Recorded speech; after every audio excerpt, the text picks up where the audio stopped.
Hello students, welcome to my channel. Students, आज का topic हमारा विटामिन। आप यदि किसी कम्पिटिटिव एग्ज़ाम की तैयारी कर रहे हैं तो यह जो टॉपिक होता है विटामिन का, इससे एक दो क्वेश्चन प्रत्येक एग्ज़ाम में आता ही आता है, इसलिए इस टॉपिक को आप बहुत ध्यान से देखिएगा। तो चलिए हम वीडियो शुरू करते हैं।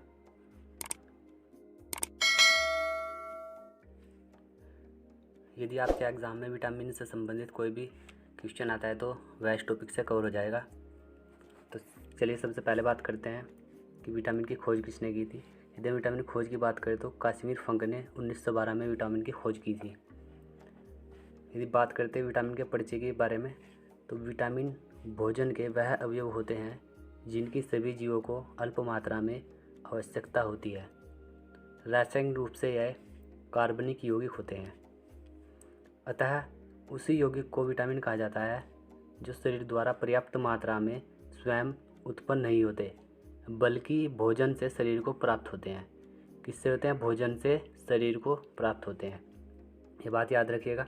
विटामिन जीवित चीज़ों से बनते हैं।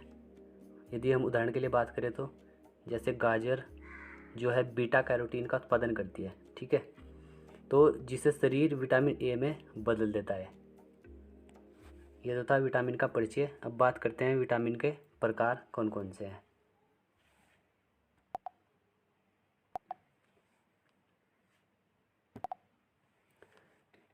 विटामिन के प्रकार की यदि बात करें तो कुल विटामिन कितने होते हैं? वैसे तो यदि हम बात करें घुलनशीलता के आधार पर तो दो प्रकार के होते हैं, जैसे कि जल में घुलनशील विटामिन बी और सी होते हैं, और यदि वसा में घुलनशील विटामिन की बात करें तो ए, डी, ई और के होते हैं। अतः इनके और भी टाइप होते हैं, इसलिए यह टोटल 13 विटामिन होते हैं, ठीक है। मानव शरीर को 13 प्रकार के विटामिन की ज़रूरत होती है, जिसमें 4 प्रकार के वसा घुलनशील विटामिन जिसमें ए, डी, ई और के होते हैं, और 9 प्रकार के पानी में घुलनशील विटामिन जिसमें 8 प्रकार के विटामिन बी और सी होते हैं, ठीक है। अब क्रम से हम सभी विटामिन के बारे में जानकारी लेंगे। चलिए सबसे पहले बात करते हैं विटामिन ए के बारे में। आँखों को स्वस्थ रखने, संक्रमण से बचने, सूजन दूर करने और इम्यूनिटी को मजबूत बनाने के लिए विटामिन ए बहुत ही ज़रूरी होता है। यदि इसके हम रासायनिक नाम की बात करें तो इसका रासायनिक नाम रेटिनोल या फिर एक्सरे वाइटोल कहते हैं, ठीक है। यदि इसके स्रोत की बात करें, इसके स्रोत में मुख्यतः हरी सब्जियां, पालक जैसे शिमला मिर्च, शकरकंद, गाजर, पपीता, आम, दूध, दही, पनीर आदि सभी आते हैं। यदि हम इसके रोग की बात करें तो इससे कौन सा रोग उत्पन्न होता है? यदि शरीर में इसकी कमी हो जाए तो इससे रतौंधी रोग, जिसे आंखों का रोग बोलते हैं, या संक्रमण का खतरा बना रहता है।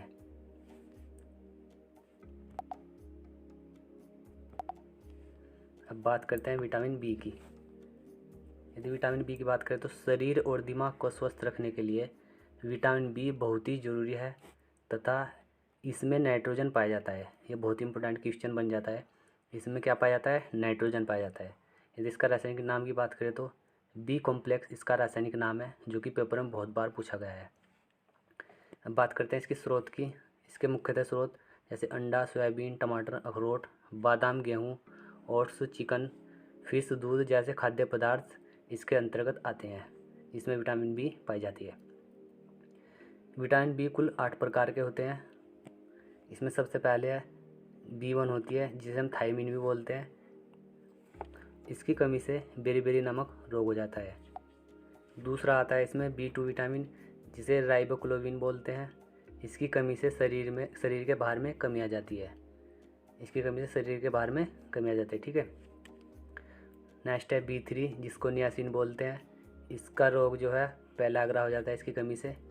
शरीर में यदि इसकी कमी हो जाए तो पेलाग्रा रोग शरीर में हो सकता है। नेक्स्ट आता है B5, जिसे पेंटोथेनिक भी बोलते हैं। इसकी कमी से थकान महसूस करना, भूख न लगना, हाथ पैरों में जलन होना, व्यवहार में चिड़चिड़ापन आना, बेचैनी महसूस होना आदि समस्या हो सकती है। नेक्स्ट आती है B6, जिसे पायरिडॉक्सिन बोलते हैं।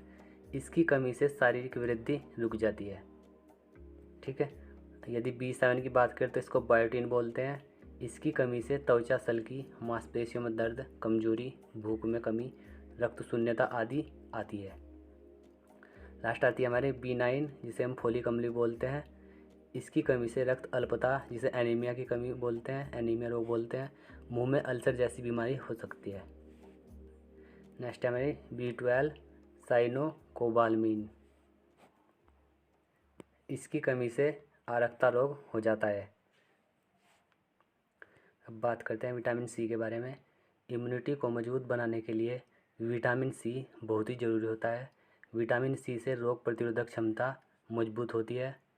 बाल, त्वचा, नाखून और संक्रमण से बचाने में विटामिन सी अहम भूमिका निभाता है।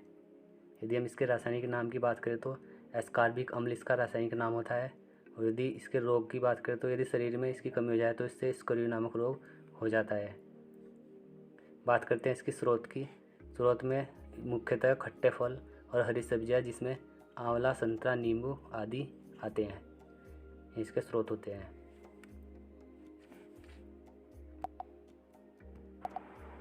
नेक्स्ट आती है हमारी विटामिन डी।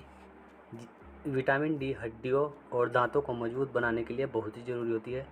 इससे इम्यूनिटी मजबूत करने में भी मदद मिलती है। यदि हम इसकी रासायनिक नाम की बात करें तो कैल्सीफेरोल इसका रासायनिक नाम है। इसकी कमी से रिकेटस या सूखा रोग हो जाता है, बहुत ही इंपॉर्टेंट है, याद रखना। यदि इसके स्रोत की बात करें तो इसका मुख्य स्रोत सूरज की रोशनी होती है और इसके अलावा फिश, दूध, पनीर, अंडा, मशरूम आदि इसके मुख्य स्रोत होते हैं जिसमें विटामिन डी पाई जाती है। नेक्स्ट आती है हमारे विटामिन ई। बालों और त्वचा के लिए विटामिन ई बहुत ज़रूरी होती है। विटामिन ई शरीर में शक्तिशाली एंटीऑक्सीडेंट के रूप में काम करता है।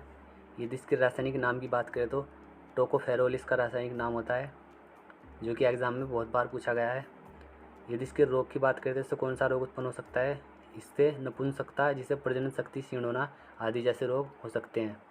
यदि इसकी स्रोत की बात करें तो इसमें मुख्यतः बादाम, मूंगफली, पालक, शिमला मिर्च और आम आदि इसके मुख्य स्रोत होते हैं। अब बात करते हैं विटामिन के बारे में। यदि विटामिन के की बात करें तो यह शरीर को ताकत देने, इम्यूनिटी को मजबूत बनाने में बहुत ही महत्वपूर्ण होती है। और यदि इसके रासायनिक नाम की बात करें तो फिलोक्विनोन इसका रासायनिक नाम होता है।